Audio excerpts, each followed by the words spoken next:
اصول تو یہی ہے کہ دریا میں جو جائے تیرنا نہ آتا ہو تو ڈوب جاتا ہے،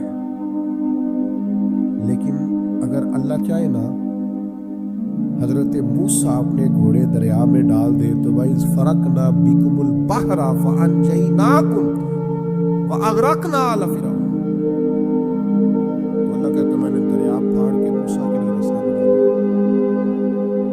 ایسا جس دریا سے حضرت موسیٰ بچ کے نکل گئے اسی دریا میں فرعون اور فرعون والے غرق ہو گئے۔ یہ کیا ہے؟ یہ روحانی زندگی۔ ایک ہے اسباب کہ آپ پانی میں گھوڑا پھینکیں کہ آپ ڈوب جائیں، ایک ہے روحانی زندگی۔ یہ میں قرآن مجید پڑھ رہا ہوں، میں نے کوئی حدیث بھی نہیں سنائی، بزرگ کا قول تو دور رہا۔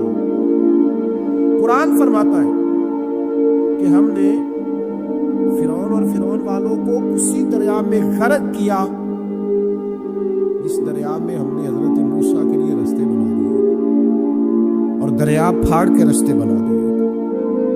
تو رب کریم نے ایک روحانی زندگی بھی مومن کی رکھی ہے، روحانی زندگی۔ ذرا غور کیجیے کہ بھلا میں کیا کہنے لگا، صرف 50 سیکنڈ کے لیے آپ نے سوچنا ہے۔ زندگی میں ہمیں بہت ساری ایسی چیزیں ملی ہیں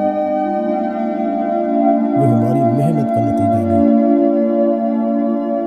ہمیں بہت سارا ایسا کچھ ملا ہے جس کے ہم قابل تھے نہیں، پر رب نے عطا کر دیا۔ سمجھ لو آپ، یہ جو آپ کو ملا ہے نا، تھے نہیں قابل پر ملا ہے، کچھ تو محنت کی ہے، کوشش کی ہے، تو اس کے سبب سے ہو گیا۔ جو بغیر محنت کے جد و جہد کے ملا ہے نا، یہ وہ روحانی رستہ ہے جس کے بارے میں اللہ کا قرآن کہتا ہے وَمَن يَتَّقِ اللَّهَ يَجْعَل لَّهُ مَخْرَجًا، جو اللہ سے ڈرے گا اللہ ہر مشکل سے نکلنے کے لیے اسے رستہ عطا کر دے گا۔ وَيَرْزُقْهُ مِنْ حَيْثُ لَا يَحْتَسِبُ، اور اسے وہاں سے رزق دے گا جہاں سے اس نے کبھی سوچا بھی نہیں ہوگا۔ ایک روحانی زندگی ہے انسان کی، وہ میرے ساتھ بھی ہے، آپ کے ساتھ بھی۔ کئی چیزیں ہمارے پاس ایسی ہیں کہ اگر ہماری قابلیت دیکھی جائے تو وہ ہمارے پاس ہو سکتی، یعنی سے ثبوت نہ پوچھو میں تو نظر کرم قد ہوئی، اے میں جانا یا دل بر جانے، اے پھر غیر نہ جانے۔ کچھ چیزیں ایسی ہیں جو خالص مختصر سی میری کہانی ہے، جو بھی ہے ان کی مہربانی، وہ ہماری محنت کا نتیجہ۔ یہ روحانی زندگی ہے، روحانی زندگی کو سمجھو۔ ایک روحانی نظام ہے اللہ کا، اس نے بنایا ہے۔ صحابہ فرماتے ہیں جنگ بدر کا موقع تھا، اللہ کے فرشتے آئے ہوئے تھے، قرآن کہتا ہے فرشتے آئے ہوئے تھے۔ حال یہ تھا کہ صحابہ فرماتے ہیں ہم کسی کی گردن کافر کی کاٹنے لگتے تھے، اس کی گردن ہم سے پہلے کٹ کے گر جاتی تھی۔ یہ کیا ہے؟ یہ اللہ کا روحانی نظام ہے، اس نے بنایا ہے۔ آپ کے اور میرے ساتھ یہ نظام وابستہ ہے۔ تمہیں بتاؤں گھروں میں سب سے بہترین گھر کون سا ہوتا ہے؟ او میرے بھائیوں، وہ کتنا کو بہترین گھر ہے جسے مدینے والے رسول نے بہترین کہہ دیا۔ فرمایا تمہیں بتاؤں نا گھروں میں بہترین گھر کون سا ہے؟ ہم سمجھتے ہیں ٹائلیں اچھی ہوں، کمرے ہوادار ہوں، اور کچن جو ہے وہ انواع و اقسام کے کھانوں سے بھرا ہوا ہو، سیل اچھا ہو، اور جناب ہر چیز کی سہولیات گھر میں ہو، امن ہو، سکون ہو۔ نہیں، حضور فرماتے مجھ سے پوچھو نا بہترین گھر کون سا ہے؟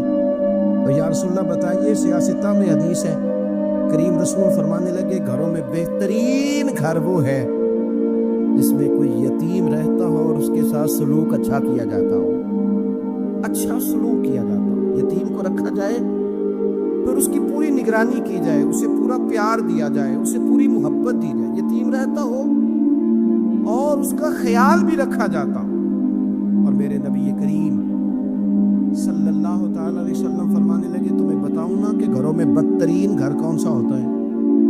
بدترین گھر کون سا ہے؟ حضور بتائیے، فرمایا جس میں کوئی یتیم رہتا اور اس کے ساتھ سلوک نہ صحیح کیا جاتا، اس کو تکلیف دی جاتی ہو، وہ کرب میں ہو، وہ تکلیف میں ہو، وہ اذیت میں ہو۔ رکھنے والوں نے رکھ تو لیا ہے لیکن ان کو پتہ ہی کوئی نہیں ہے کہ ان کے ساتھ ہم نے رویہ کس طرح کا رکھنا تھا۔ یہ ایک اللہ کی قدرت ہے، اس کی حکمت ہے۔ چلے جاتے ہیں بعض اوقات بڑے، میں نے جو شروع میں آیت پڑھی اللہ فرماتے ہیں علم یجد کا یتیمن فآوا، محبوب ہم نے آپ کو یتیم پایا، پھر اپنے جوار رحمت میں وسیع جگہ دی، پھر ہم نے آپ کو غنی کر دیا، پھر ہم نے آپ کو اپنے قرب کا رستہ عطا کیا۔ اللہ نے نبی کریم علیہ السلام کو در یتیم پیدا فرمایا۔ یہ یتیموں کے تعلق سے ایک عظیم شان ان لوگوں کو دینی تھی، تو اللہ نے اپنے حبیب کو بھی در یتیم پیدا کر دیا۔ یہ ایک خاص قسم کا کرب ہوتا ہے۔ ظاہر ہے جس آدمی نے جو چیز چکھی ہوئی ہوتی ہے وہی اس کے ذائقے سے آگاہ ہوتا ہے، دوسرا دور کھڑا اسے آگاہ نہیں ہوتا۔ جو چکھ لیتا ہے، جو پانی میں اتر جاتا ہے، وہ اس کی گہرائی بھی جانتا ہے اور ٹھنڈا کتنا یہ بھی سمجھتا ہے۔ جن لوگوں نے یہ دور گزارا ہوتا ہے ان کو اس کا پتہ ہوتا ہے۔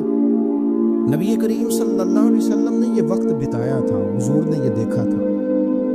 حضور صلی اللہ علیہ وسلم اس کی تکلیف سے، اس کی آزمائش سے، اس کے مد و جزر سے پوری طرح آگاہ تھے، اس لیے حضور نے گن گن کے یتیموں کے حقوق بیان کیے۔ میں نے اپنی زندگی میں یہ نظام دیکھا ہے، پہلے 2 ہفتے لوگوں کی نظروں میں بڑا پیار، اگلے 2 ہفتے اس میں تھوڑی سی کمی، پھر اس کے بعد آہستہ آہستہ کہنا کہ چلو کوئی تعلیم حاصل کرنا ضروری تو نہیں نا، چلو یہاں پڑھنا ضروری تو نہیں نا، چلے بندے کو خرچے بھی تو کم، پھر آہستہ آہستہ، کیونکہ کوئی بھی چیز ہے نا وہ پرانی ہوتی ہے، اس میں کمزوری آنا، پھر لوگوں کے لب و لہجے کا تبدیل ہونا، پھر بعض اوقات کسی شخص کا آ کے کوئی بات پوچھنا تو اس کے سوالوں میں چبھن، اس کے لب و لہجے کے اندر گھٹن کہ کتنے بجے باہر جاتے ہو، کب واپس آتے ہو، اب شام کو کتنے بجے جاتے ہو۔ ابا بھی یہ باتیں پوچھتے ہیں، وہ بھی یہ کام کرتے ہیں، لیکن اس رویے کے اندر جو چاشنی ہوتی ہے وہ اور ہوتی ہے، اس میں جو درد ہوتا ہے وہ، اور کسی کا یہ پوچھنا اور پھر اس انداز سے پوچھنا کہ محسوس ہو کہ لب و لہجے سے طنز چھلک رہا ہے اور باتوں سے جو ہے شیرینی کی بجائے لہو ٹپک رہا ہے، اور آپ تیزاب کا کام کر رہے ہیں یہ سوال جواب کر کے۔ یہ کمزوریاں، یہ انداز، اور یہاں تک کہ بیٹیوں کے رشتے دیکھنے والوں کا آنا تو ان کا یہ پوچھنا کہ بھائیوں کا رویہ کیسا ہے۔ ابا کے ہوتے لوگ یہ سوال نہیں پوچھتے، والد کے جانے کے بعد پوچھتے ہیں آپ کے بھائیوں کا رویہ آپ کے ساتھ ٹھیک ہے، یعنی مانا یہ ہے کہ وہ کچھ دیں گے کہ نہیں دیں گے، وہ کچھ جہیز بنائیں گے کہ نہیں بنائیں گے۔ یہ ساری چیزیں اس کرب سے وہ بچے گزرتے ہیں، اور پھر وہ بڑے قریبی لوگوں کو بھی اپنا قریبی سمجھنا چھوڑ جاتے ہیں۔ پھر ایک وقت ایسا آتا ہے کہ وہ سمجھتے ہیں ہمیں اپنے دامن میں ہی اپنے آنسو چھپا لینے چاہیے، کسی کو نظر نہ آئے۔ وہ محسوس کرتے ہیں کہ ہمیں خود سے ہی بس سمٹ جانا چاہیے، کسی تک ہماری کوئی چیز پہنچے نہ۔ آہستہ آہستہ لوگ چیزوں کو چھپانے لگتے ہیں، اور یہ پوچھنا کہ روٹی کھائی ہے کہ نہیں کھائی، تو اس طرح پوچھنا جیسے کوئی خیرات لے کے کھڑا ہے دروازے پہ، آپ نے کھلانی ہوتی تو کھلا دی ہوتی، آپ نے گرمیوں کے کپڑے لے لیے ہیں کہ نہیں لے لیے، تو اس کا رنگ اس طرح کا ہے کہ جس طرح کسی کو اس طرح پوچھا جا رہا ہے کہ جیسے بڑا بھکاری ہے۔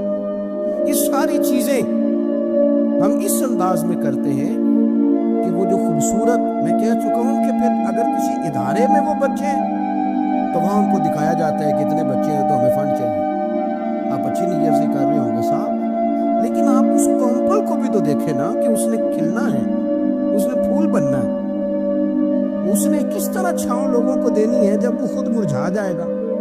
پھر یہ لوگوں کو، ایسے بچوں کو میں نے عام لوگوں سے نفرت کرتے دیکھا، پیچھے ہٹتے دیکھا، لوگوں کے لیے ان کے دلوں کے اندر اچھے جذبات نہ رہے، انہوں نے محسوس کیا کہ یہ ہمارے ساتھ تعاون کرنے نہیں آئے، یہ ہماری عزت کو مجروح کرنے آئے، یہ شفقت کرنے نہیں آئے، یہ تو خیرات دینے آئے۔ سنو، میرے رسول کریم صلی اللہ علیہ وسلم کا انداز کیا ہے یتیم کے تعلق سے۔ حضرت بشیر بن اقربہ رضی اللہ تعالیٰ، مجموع زوائد میرے سامنے پڑی ہے، فرماتے احد میں میرے والد شہید ہو گئے، نبی پاک صلی اللہ تعالیٰ علیہ وسلم نے نا مجھے اپنے گھوڑے کے پیچھے اپنے ساتھ بٹھا لیا گھوڑے پہ، اور میں سرور کائنات علیہ الصلوۃ والسلام کے ساتھ گھوڑے پہ بیٹھا ہوں، تو حضور مجھ سے پوچھتے ہیں تمہارے والد چلے گئے؟ میں رو پڑا، میں نے عرض کی حضور اب نظام کیسے چلے گا؟ آپ یقین کریں